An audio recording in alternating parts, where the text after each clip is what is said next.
3000 hectares. C'est la surface agricole française transformée chaque année en surface agroforestière.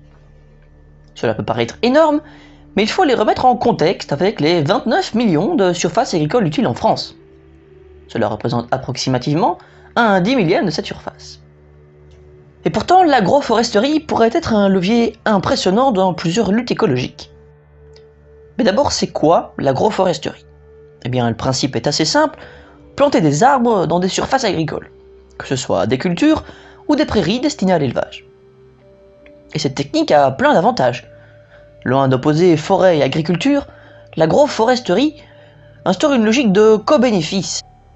Dans la parcelle en agroforesterie, les arbres plus espacés poussent mieux, et la culture qui se trouve entre les arbres bénéficie d'un meilleur recyclage des nutriments avec l'activité intense des champignons associés aux arbres. Mais attention, on ne plante pas n'importe quelle essence d'arbre avec n'importe quelle culture. Il ne faut pas qu'elle rentre en concurrence. Des associations judicieuses, comme par exemple 50 noyers par hectare dans le blé, permettent d'augmenter la productivité de biomasse de la parcelle. Si au lieu de partager une parcelle en deux parties, l'une plantée de 50 noyers et l'autre de blé d'hiver, on pratique une association des deux espèces sur la même parcelle, la productivité de la parcelle en biomasse augmente de 20 à 40%. En effet, l'énergie du soleil qui n'est plus utilisée par le blé une fois la moisson opérée au début de l'été sera rentabilisée par l'agriculteur dans la mesure où elle permettra le développement du noyer. Inversement, lorsqu'en hiver et au début du printemps, le noyer ne dispose pas encore de feuilles, l'énergie lumineuse qui sera perdue si le noyer était planté seul sur la parcelle est utilisée par le blé au moment de sa croissance. Les agroforestiers peuvent créer des associations de plantes complémentaires, mieux en mesure de se protéger les unes les autres contre leurs parasites et de favoriser mutuellement leur développement. Le besoin d'engrais et surtout de pesticides est alors moindre qu'en agriculture intensive classique. Cela peut permettre d'augmenter les rendements si on est en agriculture bio ou de diminuer nos achats d'engrais et de pesticides si on est en agriculture conventionnelle. De nombreuses espèces de chauves-souris apprécient la présence des arbres et viennent donc mieux chasser les insectes qu'en plein champ. De même, le contexte arboré favorise le retour de prédateurs naturels d'espèces dites nuisibles, tels que les limaces, escargots et campagnols, ce qui limite globalement les dégâts aux cultures. L'arbre a aussi un effet protecteur des cultures, brise-vent, moindre impact des pluies violentes, grêle et insolation excessive. L'arbre, en compétition avec la culture dès sa plantation, enfonce naturellement ses racines plus profondément.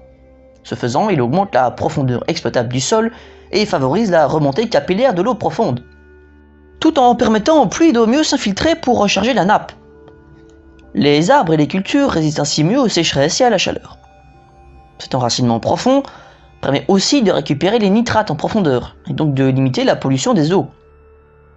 De plus, les arbres poussent plus vite car ils bénéficient à la fois d'engrais, d'irrigation et d'un éclairage optimal facilitant leur photosynthèse. Du point de vue agronomique, les arbres et leurs racines, et les champignons associés, permettent de lutter contre l'érosion et recharger le sol en matière organique. Ils peuvent aussi être une source de revenus supplémentaires pour l'agriculteur. Les noyers produisent des noix, qui peuvent être récoltées et valorisées. La même logique s'applique en prairie, avec les arbres fruitiers. À plus ou moins long terme, selon les essences, le bois lui-même peut être vendu. Attention quand même que ce ne sont pas des arbres forestiers, ils n'ont donc pas une qualité optimale pour du bois d'œuvre. Mais cela n'empêche qu'avec de bonnes tailles, cela peut être une rentrée intéressante pour l'agriculteur. Mais en plus de tous ces services rendus, l'agroforesterie a aussi une énorme capacité de stockage de carbone. En effet, une parcelle agroforestière absorbe du carbone en plus grande quantité que si la parcelle n'avait pas d'arbres.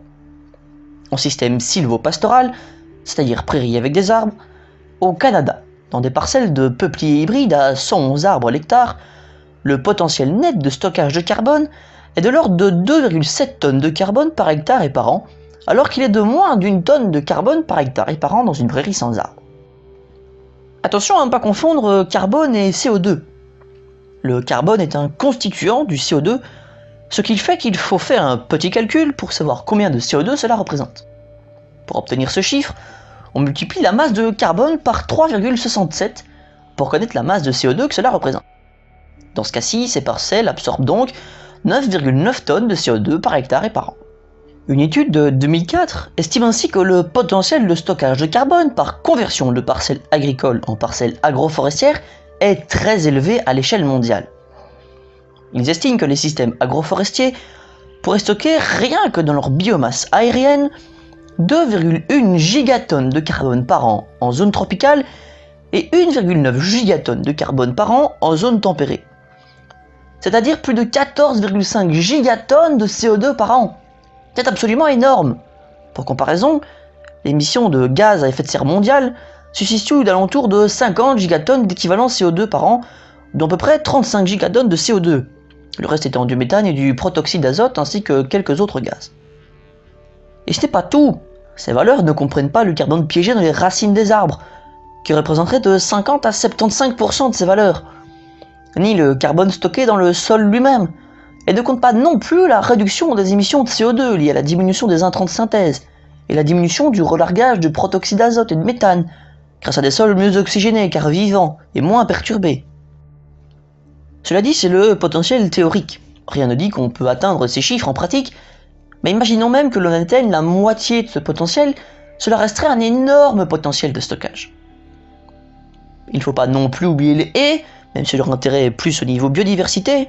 Aux États-Unis, le département de l'agriculture estime que si l'on protégeait les 85 millions d'hectares cultivés du centre-nord des États-Unis, en bordant 5% de cette surface avec des haies, on pourrait stocker 58 millions de tonnes de carbone en 20 ans, soit 2,9 millions de tonnes de carbone par an.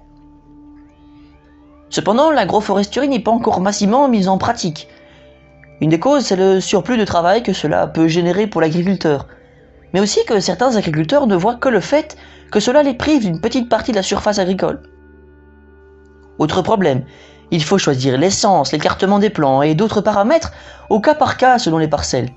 Et cela nécessite donc de s'entourer d'experts du domaine à moins de se former soi-même. Il y a aussi d'autres contraintes, comme le fait que beaucoup d'agriculteurs louent leur terrain, et ainsi la vente des bois rapporte de l'argent aux propriétaires et pas aux locataires. L'agriculteur travaille donc pour son propriétaire, et on peut comprendre que cela ne l'enchante pas. Tout ceci combiné complique la mise en place à grande échelle de l'agroforesterie.